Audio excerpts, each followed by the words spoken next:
Hey, it's Dave with Pewter. No hat this time. I wanted to do a quick walkthrough. This is an impromptu walkthrough of a project that we did in Glen Abbey last year. We haven't had a chance to scope this thing out yet. I know a lot of you followed along as we were going through the actual build. Wanted to show you guys the final product. So let's take a look. So as you can see, we have the original staircase, but entirely refinished. So a lot of times it's a lot easier to just paint out the risers and the stringers, particularly because you never know how thin the veneer is on the sides of these staircases. So when you go to strip down what was there in that original stain, it becomes very difficult to get a really nice, smooth, consistent looking finish, particularly with a lighter stain. So in this case, the thin veneers were painted out, and then the real wood that you can actually dive into got restained to match the floor. So nice and clean, bright and airy, and definitely a nice refresh. And then making our way over here, adjacent to our basement door, we had a walkway here into what was the family room. We used to have a fireplace in that area over there, where you see this super funky picture at this point in time. And we actually relocated the fireplace, boom, over to here, turned this into a dining room space, and kicked the family room into the practically unused living room at the front of the house. So we did a two-sided fireplace, did as big of a unit as we possibly could that would allow us to vent up and still through the floor joist cavity. Worked out really well. And we ended up cladding it with a 12 mil porcelain. It looks fantastic, and you can see the results of the mitered edges. We use Score and Snap for our tiling, and they are just absolutely incredible at their job. Flanking that fireplace, we actually have some built-in Rapinia cabinetry, some nice bookshelves with the glass inserts and open shelves for display. So really nice, clean look. Doesn't require any furniture in the dining room area itself. It's all built in, and have a nice table and a great place to entertain. It's awesome. So in this case, we did two different islands, one for working and one for playing and enjoying. And as you can see, that's a Q90 on the wall for anybody who knows their TVs. In this island, we have the bar fridge down here, and then just some nice easy seating around this area. There's a charger down below there, really functional space. And this is mainly where they eat and try to contain the mess. But when they have people over, this is obviously where everybody's going to congregate. And then over here, this kitchen used to be tight. This is a very typical Glen Abbey home. I think if I remember correctly, it had the peninsula that came out here, and it was much smaller, much tighter. There was actually a door that walked through here into what was the dining room, and we got rid of that. So we did a little mini addition, and we popped it out 2 feet. So this corner here, this is where the old wall was, and we popped it out to give us that extra bit of space.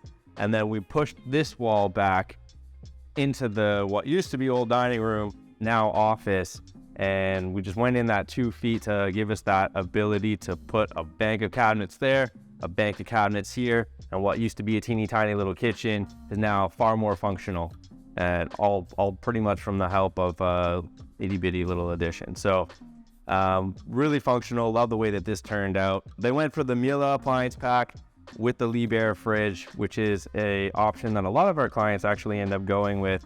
The Liebherr fridges are awesome. They build in really, really nicely, as you can see, and just makes for, we didn't prepare. Makes for a really nice built-in, and we even have a little bit of additional storage up top there. So really functional, really cool. Up here, tons of storage with the double oven setup, and then we have nice organization. We have our bottle plouts for all your oils and vinegars and stuff. Drawer for cutlery, and then your built-in knife block. So it's all about content when you're designing kitchens. In this case, we actually have the garbage pull out right on the island itself. So when you're prepping here, pull this thing open and scoop all the food right into it. It's just really nice option. Another little detail that we can pick up here, this is an Erpinia kitchen, obviously, and we have a stainless steel liner underneath. So you have the actual hood fan itself, and then we finish underneath with the stainless steel wrapping underneath there. We actually have a stainless steel banding on top, but that's purely decorative. This is functional. This is great because you can clean it and you don't have to worry. You can take a hard bristle brush to that thing and it's not going to get damaged at all. We have our built-in fridge, and then next to the built-in fridge we have our built-in pantry. And as you can see, we have these awesome pull-out drawers. They have it nicely organized. And then the shelves above. So typically you have stagnant shelves sitting up top, but then everything that's really accessible, you have available as a pull-out drawer, and the functionality is just awesome. Another thing I'd like to point out is when you are designing your kitchen, there are a number of different ways that you can do your under cabinet lighting. In this case, we actually have what is a finished soffit that runs all the way across. So you have your painted cabinetry all the way around, and then we build in the lighting into that surface. So you don't see any wires, it's all super neat and clean. That's one way of doing it. The other way is to have just a little valance piece across the front here, and this is bare cabinet underneath, and the light is simply stuck up there, and you have to stick the cables in the corners to get to it. So this is obviously more money, but the finished product is awesome. So the last thing to talk about in this kitchen is the countertops. So for the island, we wanted to have them a little bit more functional. So no profile on these, right? Easy to clean, easy to wipe off. On the outside, we did a nice profile all the way around. I believe that's called the OG edge. I can't remember. But this is the Britannica from Cambria. I know I've spoke about them a lot in the past, but they do make the most natural looking man-made stones, and we quite like using them on our projects, particularly because they have just so many options to choose from. I think by far they're the leader in the space, so we're a big fan of using them. So one of the most difficult things to plan out when you're using a countertop with heavy veining in it is the corners, and in this case you can see the attention to detail that Cambria actually takes when selecting these slabs. They make sure that this piece and its veining is running into this vein from this piece, which is a pretty cool feature that takes a little bit extra money, a little bit extra planning, but the execution is everything. So again, relatively small kitchen, tons of content packed into it, and it's really user-friendly as a result. So definitely have to pay attention to those options as you are moving through your planning phases for your project.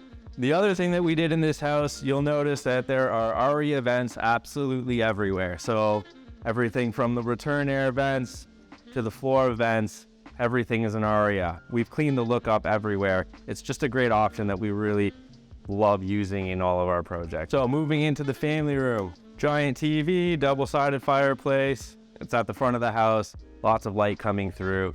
It makes for a nice cozy place for them to cuddle up and watch a movie, especially with the fireplace in the middle of winter. So nice little transformation here. So moving into here, we have his office. He's able to work from home quite a bit. Wow, the echo in this room is bad. We did nice built-in Erpinia cabinet down there. That's all cabinetry on either side, but pretty funky, and that's in a nice Polylux finish. That stuff is dynamite to work with. And then he's got this giant screen up on the wall, what used to be his old TV. He's got a standing desk here, and we have it roughed in so that if he wants, he can project his work up on the screen and see everything nice and clear. Pretty cool option. One of the first things that you need to pick when planning a project is your hardwood floor. It sets the tone for the entire project. We usually start with the floor and your main cabinetry. And when it all comes tying together, those are the pieces that really set the tone for the project, and everything kind of gets filled in around it. So in this case, we've used Craft Vieste. It's a hickory floor. It's beautiful. It has tons of different variation to the tones. Kind of has the beauty of a walnut without A, the price point, and B, the softness of the lumber itself. So the hickory is much stronger than a walnut, but arguably just as beautiful. So we love it. See all the different naughty textures that you can get and the hints of blonde in it. You just don't see that in the oaks generally. So that's something that you would typically find in a walnut, but you get it in the hickory as well. Okay, so let's go take a look upstairs and see what we did up here.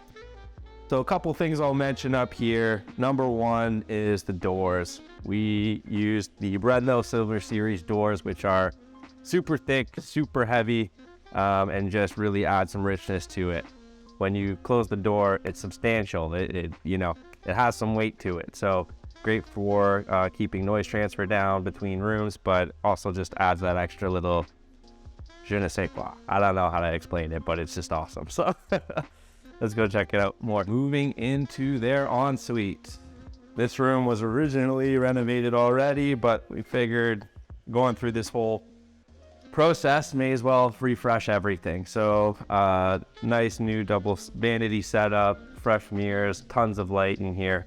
And we did some sea tile in the 30 by 30, and then in the shower did full slabs. So I think everybody knows at this point in time we're a really big proponent of large format tile, particularly in showers, because you are able to have practically no grout lines, right? All your grout lines are essentially in the corner and can be covered by a Vita silicone. So the shower is going to last far, far longer.